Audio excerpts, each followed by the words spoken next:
Hey guys, welcome back to R&DGarage. Thank you so much to all my new subscribers. Thank you for liking and watching my videos. We've just surpassed 200. Yay! So thank you guys again. Well, these are kind of scary times. I hope you're all keeping safe with the coronavirus going on, all the quarantines and everything. Obviously, remember to wash your hands. I'm not going to delve too much into it, but just everybody out there, stay safe and healthy.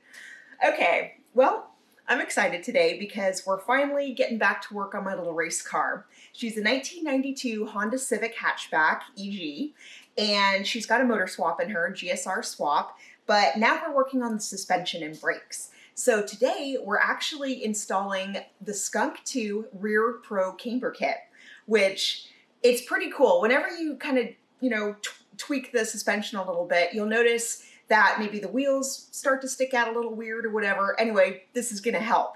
And I also wanna give a shout out to Skunk2 because a couple weeks ago, they sent me a box full of swag. So thank you, Skunk2. I love the shirt. Skunk2. I've ordered a bunch of parts from them for many, many years. Totally recommend them. Okay, guys, let's get started. So while the car was still on the ground, I went ahead and broke the nuts loose. So as you can see now, I've jacked it up. I've put on my jack stands because you never want to work on the car with just the jack holding up the car. So let's go ahead and take the wheel and tire off. And these are pretty expensive nuts, so I'm not going to use any power tools on them.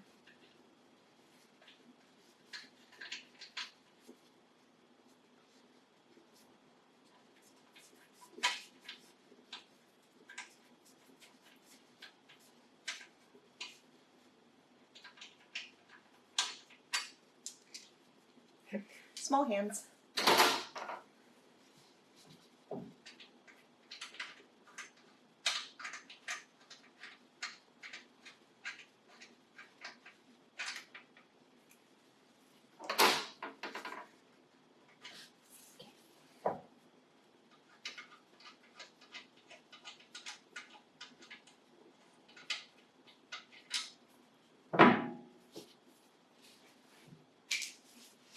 Okay.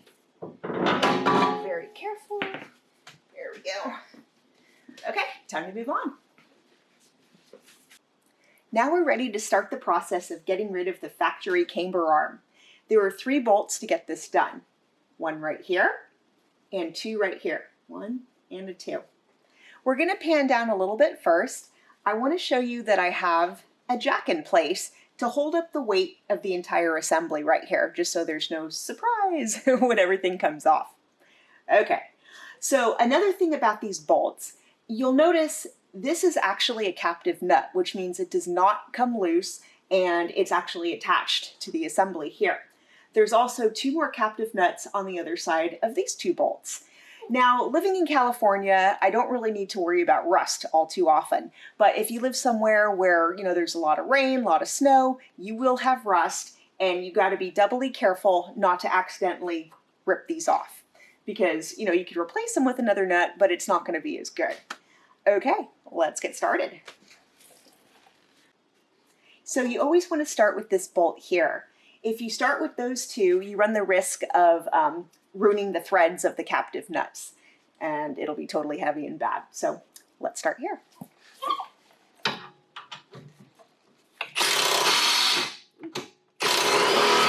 we go.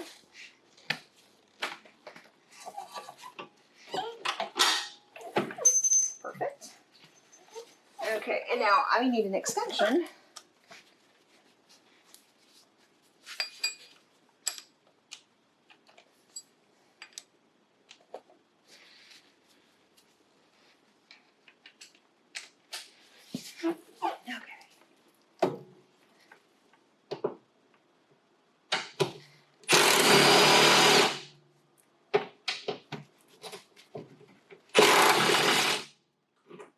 Go. That came right out. And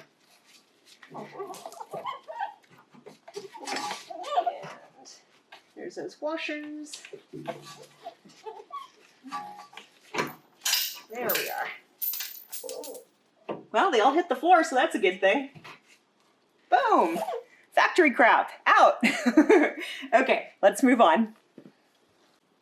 So now that I've got the factory camber arm out, I wanted to kind of do a little comparison for you guys. You'll notice the factory one is stamped steel, and this one is tubular aluminum and steel. You'll also notice that there's washers. This is one way to adjust the arm. I don't really recommend it if you're going to be doing some heavy duty racing. This was done by the previous owner, who's actually a friend. Totally not dogging you right now. Still love you. But if you're, like I said, if you're going to be racing the car, I recommend going with a heavy duty one, which is the Skunk2. You'll notice that we've got a really heavy stiff bushing on this.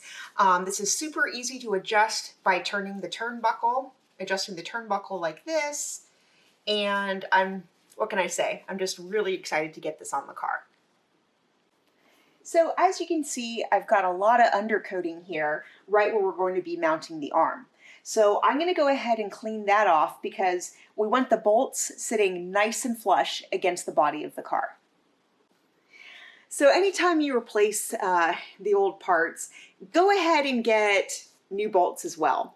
You can see how the old bolt is just extremely gross, you know, kind of crusty. And the new bolt, I kind of call it cheap insurance, you know, especially with suspension. You want everything to be as fresh and perfect as possible. Okay, let's get started. So put those aside. So you can see that I cleaned all the gunk off. If you take a look inside, you'll notice that my threads are perfectly clean and perfect. You're going to want to go ahead and look at yours to make sure they're the same as well. If you've got still some gunk in there, go ahead, swap them out because you want it to be just, you know, as clean as possible. So to put this arm in, we're going to do everything in reverse. So first we're going to go ahead and lay it flush and put in these two bolts. And then we're going to go ahead and put in the last bolt.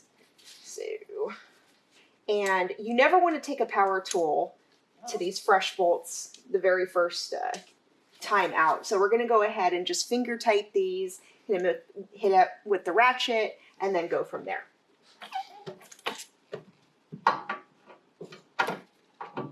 Sorry guys, I guess I make a better door than a window. So slight camera alteration, and now you guys hopefully can see a little bit better.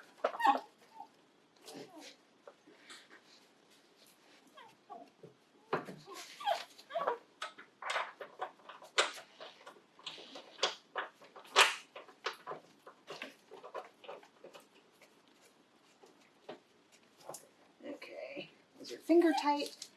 Go ahead and hit these.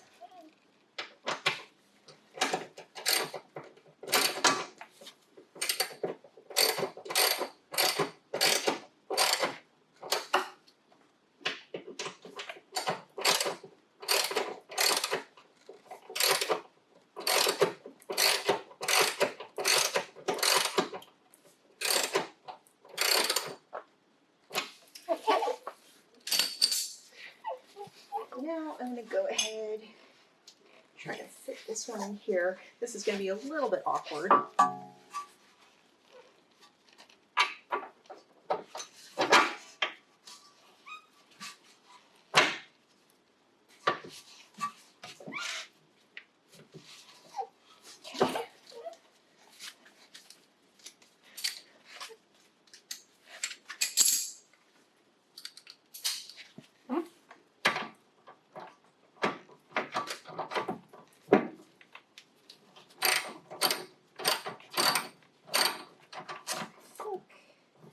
Should be, and it feels like it's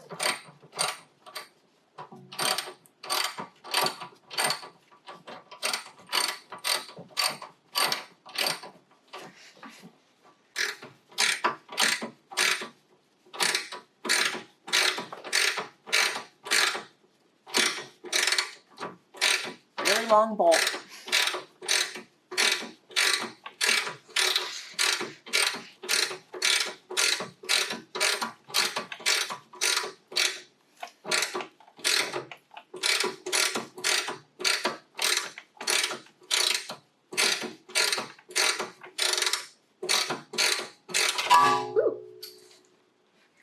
Cool, that actually, yay, Okay, let's move on. Now we're ready to torque down these bolts. So you're going to want to torque them to factory spec.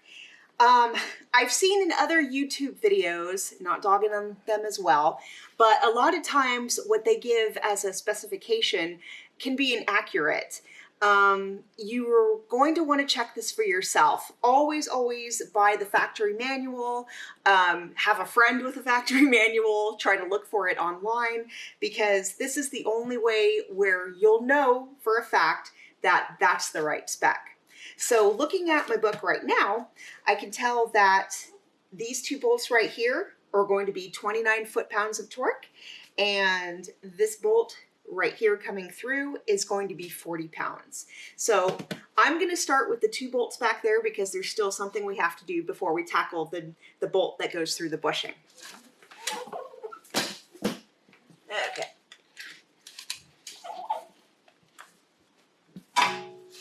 Bling. Okay, so with this, you always want to hold tight with one hand and then try not to mess with the dial. So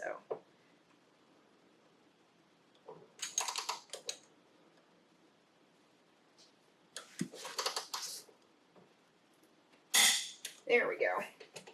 There's one.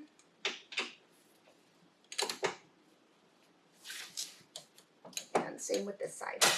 Yep. There we go. Okay, so those two are done.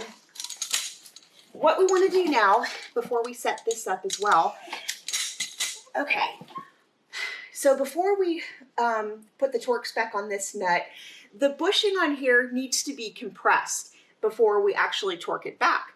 So that usually means that the car has to be fully on the ground. But what I'm going to do is just actually jack up the car further so that it comes off the jack stand just a little bit.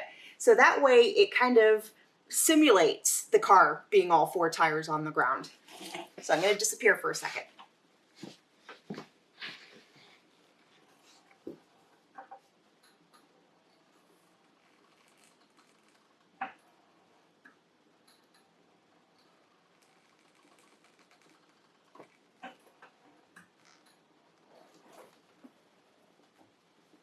Okay. So now I'm going to go ahead and set this. So now I'm going to go ahead and reset my torque wrench because they are different values.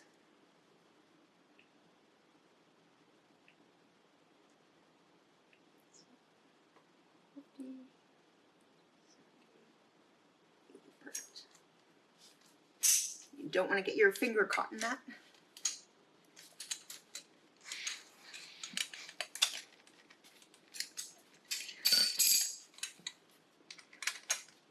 It's been way too long since I worked on a car. This is great.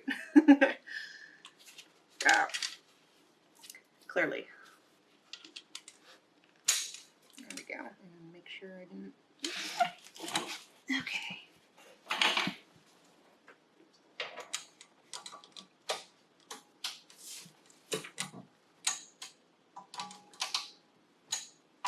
You know what?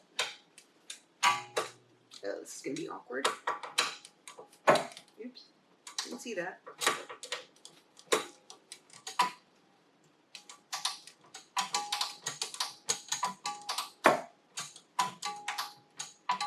Usually it's a good idea not to hit your car with the torque wrench, just saying.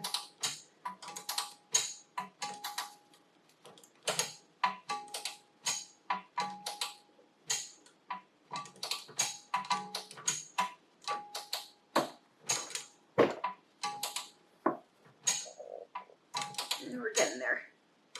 Okay.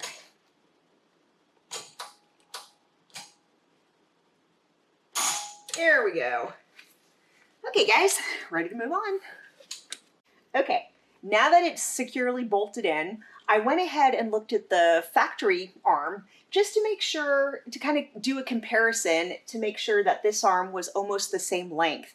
That way it's almost the same kind of alignment, although I am going to be taking her to the alignment shop to make sure everything is perfect. I definitely recommend that you guys at home do this as well. You never kind of want to drive a car after you adjust the suspension without making sure the alignment is good. Okay, I also went ahead and torqued down the bolts on each side here to make sure they were perfectly tight. And now I'm gonna go ahead, throw the rim and tire back on, and do the other side. Oh my gosh, guys, this was so much fun today. Again, thank you so much for watching R&D Garage, for subscribing, for liking all my videos. I'm going to be pumping out some content, a lot of content in the next couple weeks, just so at least there's something for you guys to watch. So again, stay healthy, be safe out there. I know these are crazy times, but I appreciate all of you. Have a great week. Are, you know, extremely